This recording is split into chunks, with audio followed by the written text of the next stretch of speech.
নমস্কার, আপনাদের সবাইকে স্বাগত জানিয়ে আমরা শুরু করছি আজকের এখনকার অনুষ্ঠান অবশ্যই সুভাষিত জ্যোতি। আর এই অনুষ্ঠান সুভাষ শাস্ত্রীর অনুষ্ঠান, যার কথা আপনাদের ছকের শেষ কথা, যার কথা জ্যোতিষের বেদবাক্য। অনেক অনেক স্বাগত সুভাষদা আপনাকে। যদিও সুভাষদা এখনো মনে হয় না পুরোপুরি সুস্থ আপনি, তাই তো? হ্যাঁ, কথাই বলতে পারছি না খুব একটা, তো আস্তে আস্তে কথা বলছি। অবশ্যই আপনাদেরকে একটাই অনুরোধ, নিশ্চয়ই ফোন করবেন, লাইভ ফোন প্রোগ্রাম।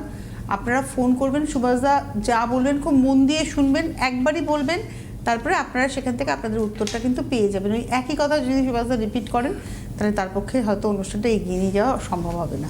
তো চলে যাই সুভাষদা আজকে আলোচনাতে। আজকের আলোচনা হচ্ছে মীন রাশি 2026। মীন রাশি সেই রাশির মধ্যে পড়ে যেখান থেকে আমাদের জ্যোতিষের 12টা রাশি শেষ হয় এবং 1 নম্বর রাশিতে শুরু হয়। এই মীন রাশির কথা বলতে গেলে এখানে একটা টুইস্টিং আছে, যেখানে যেখানে একটু আওয়াজটা বাড়িয়ে দিস, আমার আওয়াজ কি পৌঁছচ্ছে আপনার কাছে? একটু সাউন্ড ওরা বাড়িয়ে দেবে, অ্যাডজাস্ট করে দেবে সাউন্ড। আমি জোরে কথা বলতে পারছি না।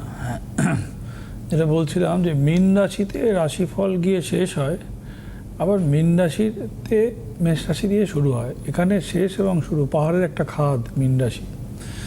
এবং মীন রাশির যে সিগন্যাল সেটা হচ্ছে মাছ সোজামুখী উল্টোমুখী। যেখানে যেখানে যখন যখন বৃহস্পতি এন্ড হয় সেখানে সেখানে তখন তখন শনি দিয়ে শুরু হয়, আবার শনির পরে অর্ডারলি বুধ আসে। তো এই মীন রাশির মধ্যে দুর্দান্তভাবে আপ অ্যান্ড ডাউন দেখা যায়। মীন রাশির ক্যারেক্টারটা মনে হয় এয়ার টাইপ ক্যারেক্টার, অর্থাৎ কিনা বায়ু শ্রেণীর রাশি। মীন রাশি বায়ু শ্রেণীর রাশি। এই বায়ু শ্রেণীর মধ্যে তাহলে মাছ কোথা থেকে আসছে? মাছ তো জলে থাকে। এখানেই হচ্ছে মেন রহস্য লুকিয়ে রয়েছে। মাছ জলে থাকে, কিন্তু মাছ অক্সিজেন ছাড়া বাঁচে না জলের নিচে। অর্থাৎ কিনা মীন রাশিতে যে নক্ষত্রগুলোর যে কম্বিনেশন রয়েছে আপনারা দেখুন লক্ষ্য করে, পূর্ব ভাদ্রপদ, উত্তর ভাদ্রপদ, রেবতী, বৃহস্পতি শনি বুধ কম্বিনেশন। দুটো নক্ষত্র ওখানে শুরু হয়ে শেষ হয়ে যাচ্ছে, একটা নক্ষত্র কুম্ভ থেকে মিনে শিফট করেছে। তো অর্থাৎ কিনা এখানে যদি আমরা দেখতে পাই যে মীন রাশির আপনার 2026, প্রথম কথা হচ্ছে ফিনান্সিয়াল অবস্থা ভালো যাবে না। যদি আপনার নক্ষত্র বৃহস্পতির নক্ষত্র হয়ে যায়, আপনার নক্ষত্র ফর এক্সাম্পল পূর্ব ভাদ্রপদ নক্ষত্রে আপনার জন্ম, তাহলে আপনার অ্যাজ ইউজুয়াল যেমন চলছে চলবে, নেগেটিভিটি সেখানে কিছু খুব একটা আসবে না। এবং তৎসহ সেখানে আরেকটা ব্যাপার দেখতে হবে যে যদি আপনার জব না থাকে, বসে থাকেন, তাহলে কিন্তু আপনাকে সেই অবস্থাটা ব্ল্যাঙ্ক অবস্থার মধ্যে দিয়েই যেতে হবে প্রায় আরও আগামী 2 মাস। আজকে মার্চ মাস 7 তারিখের এই অনুষ্ঠান করছি লাইভ, অর্থাৎ কিনা আরও 2 মাস আপনাকে এইরকম অবস্থার মধ্যে দিয়েই যেতে হবে। আর যদি আপনার রেবতী নক্ষত্র হয়, বুধের নক্ষত্র, অর্থাৎ কিনা বলছিলাম না যে হাওয়া এয়ার টাইপ, এই বুধ হচ্ছে সব থেকে হালকা। এই বায়ু শ্রেণীর নক্ষত্রের মধ্যে বুধের নক্ষত্র পড়ে, তাহলে আপনি সেখানে অনেকটা অক্সিজেন পাবেন, ভালো সিচুয়েশান পাবেন। আপনার পক্ষে মোটামুটি জুন মাসের পর থেকে half of the year, July August যদি ধরি আমরা, 3টে মাস যদি ধরি, তাহলে আপনার পক্ষে ফলাফল যাবে, যেটা প্রথম দিকে যায়নি। মীন রাশিতে এর মধ্যে 7.5 প্রভাব চলছে। 7.5 কী করে? অচল অবস্থা তৈরি করে। 7.5 কী করে? যারা একটু বয়স্ক লোক, 40 ঊর্ধ্ব, গুরুজন হানির সম্ভাবনা, গুরুজনের চিকিৎসা খাতে ব্যয় এবং নিজের শরীরের ডাউনফল ওয়াচ করা যায় মীন রাশির ক্যারেক্টারে। এইবার রইল এর মধ্যে 3টে নক্ষত্রের বিন্যাস এবং 3টে বয়সের ভাগ। অর্থাৎ কিনা বয়স যদি আপনার কম হয়, পূর্ব ভাদ্রপদ নক্ষত্র এখানে আপনার জন্য আরও ভালো ফল দেবে। বয়স যদি আপনার বেশি হয় তাহলে ফল কম দেবে তুলনায়। তারপরে চলে আসি, বয়স যদি আপনার কম হয়, উত্তর ভাদ্রপদ নক্ষত্র, শনির নক্ষত্র, ফল খুব খারাপ দেবে। বয়স যদি আপনার বেশি হয় তাহলে কিন্তু খারাপ ফলটা খুব কম দেবে, মিনিমাম খারাপ দেবে। কেন কি? আপনার মুভমেন্ট অনেকটা রেস্ট্রিক্টেড করে দেবে। একটা কাজ করাবার আগে 10 বার আপনাকে ভাবাবে। কম বয়সে সেটা পসিবল নয়। আর যদি রেবতী নক্ষত্র মীন রাশি আপনার হয়, তাহলে রেবতী নক্ষত্র কম টু বেশি সব জায়গাতেই ফল দেবে, কোথাও কম কোথাও বেশি দেবে, নেগেটিভিটি আপনি পাবেন না। রেবতী নক্ষত্র যদি আপনি জাতক কিংবা জাতিকা হন মীন রাশির জন্য, এটা হচ্ছে একটা গেল। দুই হচ্ছে যে মীন রাশির কিছু অ্যাচিভ করার পসিবিলিটি রয়েছে এবছরে।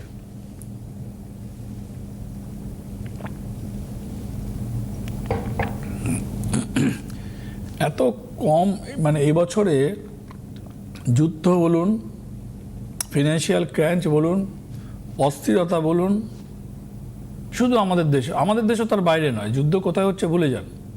ওই গরম হাওয়া এবারে যা এখানে ঢুকবে মানুষকে মেরে ফেলে দেবে প্রায়। বোম যেখানেই পড়ুক ও হাওয়ার সাথে মিশে সব জায়গাতেই যাবে। তার মানে লোকে ভাবছে তেলের দাম বাড়লে ইন্ডিয়ার ইকোনমি, না, বোমের বারুদের গন্ধ এখানে চলে আসবে, সবই আসবে, আমরাও তার বাইরে নই। অলরেডি তো গ্যাসের দাম 60 টাকা বাড়িয়ে দিয়েছে। গ্যাসের দাম বাড়িয়ে কেউ দেয়নি, গ্যাসের দাম বেড়ে গেছে।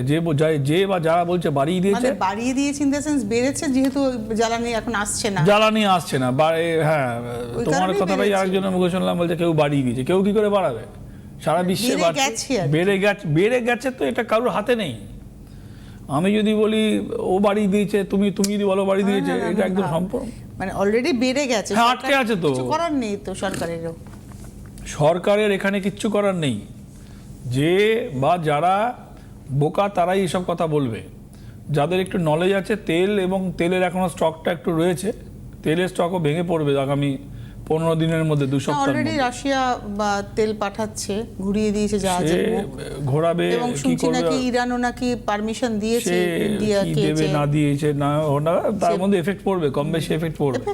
হ্যাঁ, তো যাই হোক, আলোচনার বিষয় সেটা নয়, রাশিয়া কি চীন কি ইরান নয়, আলোচনার বিষয় গ্যাসের দাম নয়, আলোচনার বিষয় মীন রাশি, আলোচনার বিষয় তোমার পকেটে টান, আমার পকেটে টান। আর এই পকেটে টান কারোর হাতে নয়, এটা গ্লোবাল ক্রাইসিস, জিওপলিটিক্যাল ক্রাইসিসের জন্য হচ্ছে। ভালো থাকার উপায় কি রয়েছে? ভালো থাকার উপায় হচ্ছে নিজের মুভমেন্টকে সংযত করা। নিজের যে আমাদের যে দৈনন্দিন জীবনের যে মুভমেন্ট আছে, সেই মুভমেন্টগুলোর মধ্যে কিছু কারেকশন আনা প্রতিদিনের। গ্যাসের দাম বাড়বে, তোমার হাতে নয়। বাজেট সবজির দাম গ্যাসের দাম বাড়বে, ওটা সরকারেরও হাতে নয়, ও হাতে নয়। সাপ্লাই না পেলে কি করবে? ডিমান্ড আর সাপ্লাইয়ের মধ্যে চেন কেটে গেলে যা হবার। কিন্তু তোমার অন্য সাইডের খরচা কাট করতে হবে, তোমার লাইফস্টাইলের মধ্যে প্রতিদিনে কিছু সুধার আনতে হবে। কেন কি এই বছরটা রবির বছর। আমি বলেছিলাম মানে সংগঠিত ফায়ার মানুষকে বাঁচতে সাহায্য করে, আর অসংগঠিত ফায়ার মানুষকে পুড়িয়ে মারে। রবির যে তেজ, রবির যে বিকিরণ, রবির যেগুলো গুণ, সেইগুলোই সব প্রতিফলিত হচ্ছে বছরের প্রথম 3 মাস অতিক্রান্ত। অলমোস্ট 3 মাসে চলছি আমরা, যদিও অতিক্রান্ত নয়, অতিক্রান্ত হব, ঢুকে গেছি। 3 মাস 4 মাস, ফার্স্ট কোয়ার্টার, 3 মাসের কোয়ার্টার বলি, আর 4 মাস ধরি। এই সময়টা পর্যন্ত চলবে, আপনারা দেখুন ওই সময়টা পর্যন্ত চলছে। সব মিলিয়ে ক্রাইসিস আরও 1 মাস থাকবে। তারপরে ইন্ডিয়াতে ক্রাইসিস তৈরি হবে জুলাই মাসের পর থেকে। ওই আতঙ্ক হানা তৈরি হবে, ন্যাচারাল কিছু ক্যালামিটিস তৈরি হবে, ক্ষয়ক্ষতি হবে। এগুলো কোনোটা, ন্যাচারাল ক্যালামিটিস, আতঙ্ক হানা, কোনোটা আমাদের হাতে নয়, ও যতই আমরা চেষ্টা করি। কেন ওয়ার্ল্ড অর্ডার চেঞ্জ হয়ে যাচ্ছে খুব কুইক, দ্রুত। মীন রাশির আজকের এই আলোচনায় যে কোনো বয়সী হোক না কেন, আপনি বললেন পূর্ব ভাদ্রপদ কম বয়সে যদি হয় তাহলে ফল ভালো দেবে, ফল খারাপ দেবে, বেশি বয়সে হলে ফল ভালো দেবে। উত্তর ভাদ্রপদর ক্ষেত্রে প্রত্যেকটা ক্ষেত্রেই হচ্ছে আপনার খারাপের কথাই বললেন, আর রেবতীর প্রত্যেকটা ক্ষেত্রেই ভালো কথা বললাম। আমি বললাম না, একটা মাছ সোজা, একটা মাছ উল্টো। মাছ তো থাকে জলে, তাহলে এখানে এই রাশিটার চরিত্রটা হচ্ছে কি এয়ার টাইপ, মানে বায়ু। তাহলে মাছ কি করছে এখানে? মাছ তো জলের তলায় বায়ু ঢোকে। জলের তলায় যারা অ্যাকোয়ারিয়ামটাকে বুকবুকি দিয়ে হাওয়া ঢোকায় এবং অক্সিজেন দেয়, সেখানে অক্সিজেন, জলের তলাতে অক্সিজেন পাওয়া যায়। অর্থাৎ কিনা মীন রাশির জাতক কিংবা জাতিকা, তার যদি রেবতী নক্ষত্র হয়, তার জন্য অনেকটাই অক্সিজেনের কাজ করবে জুন জুলাই মাসের পর থেকে। উত্তর ভাদ্রপদ নক্ষত্র টোটালটাই খারাপ দেবে, কোথাও কম খারাপ, কোথাও বেশি খারাপ। পূর্ব ভাদ্রপদ নক্ষত্র কম বয়স বেশি খারাপ, বেশি বয়স কম খারাপ। একটু ভালো, মানে কম খারাপ মানে ভালো ভালো দেবে। হ্যাঁ, মীন রাশির জন্যে বেশ কিছু চেঞ্জেস ওয়েট করছে এবছরে। কেন কি এই যে আমাদের যে ইয়েটা শুরু হয়, মানে বছরটা শুরু হয় সংখ্যাতত্ত্বের হিসেবে রবি দিয়ে শুরু হয়। এই বছরটা রবির বছর, পরের বছরটা অটো সিস্টেমে হবে গিয়ে চন্দ্রের বছর হবে গিয়ে, রবি চন্দ্র। হ্যাঁ, তো অর্থাৎ কিনা দেখুন এইখানে মীন যে রাশিটা, এই রাশিতে 12টা রাশির গিয়ে এখানে এন্ড হচ্ছে, এবং তারপরে মেষ থেকে শুরু হচ্ছে, আবার কেতু দিয়ে শুরু হচ্ছে, বুধে শেষ কেতু শুরু। তো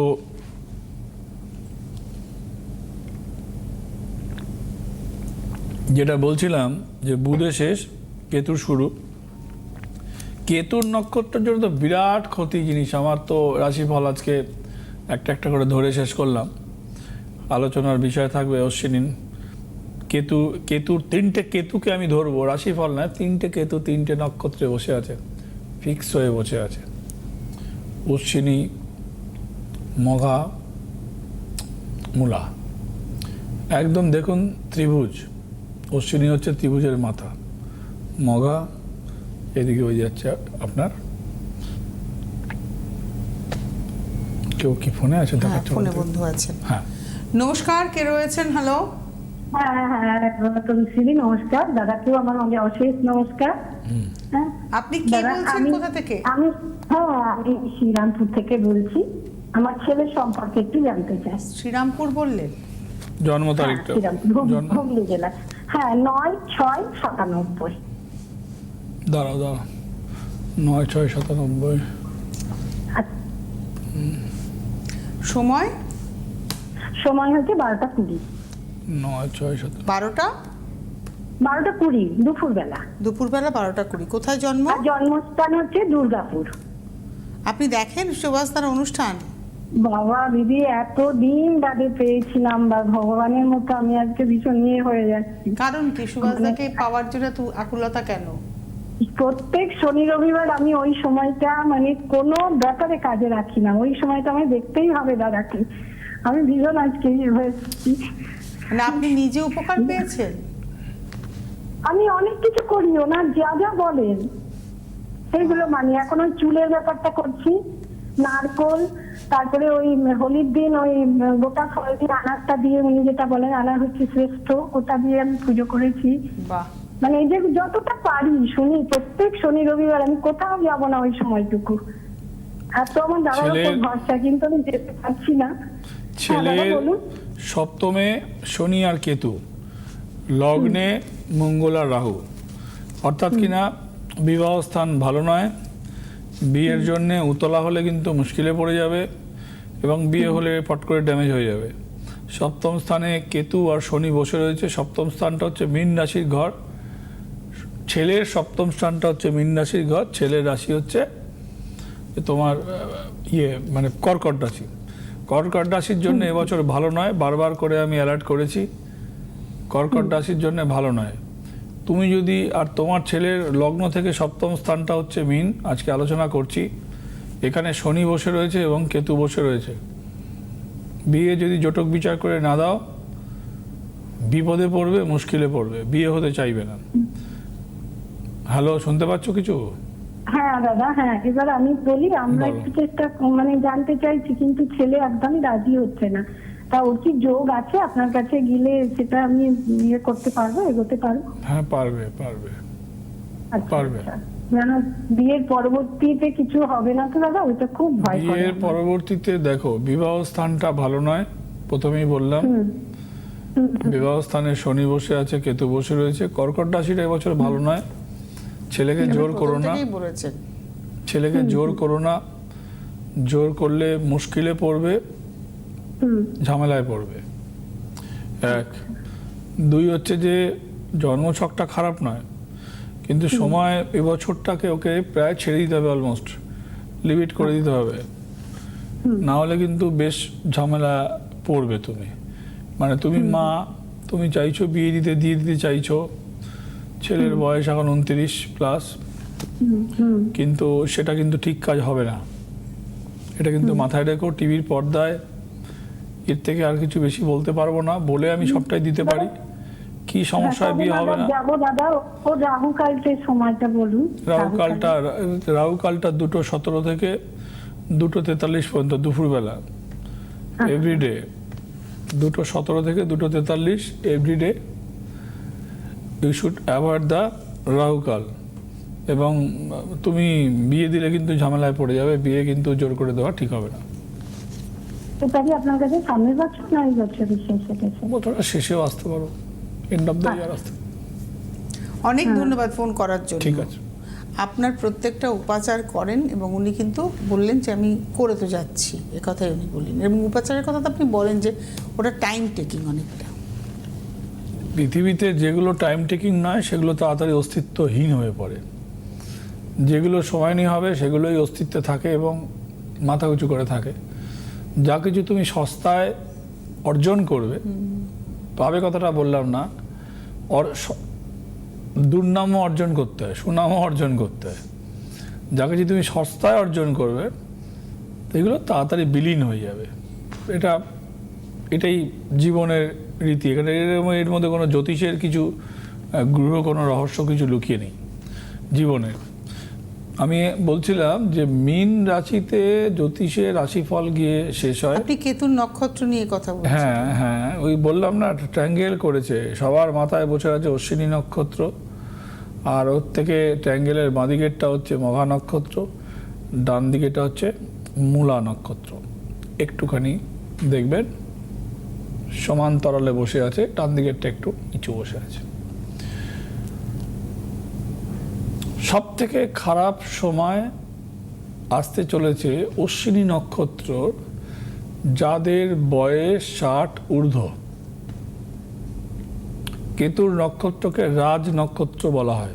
কেতু যে বলে জন্মছকে যদি সঠিক জায়গায় থাকে কেতু, তাহলে সে জীবদ্দশায় বাধায় সেতু, সেই সেতু আবার ভেঙেও পড়ে দুঃসময়।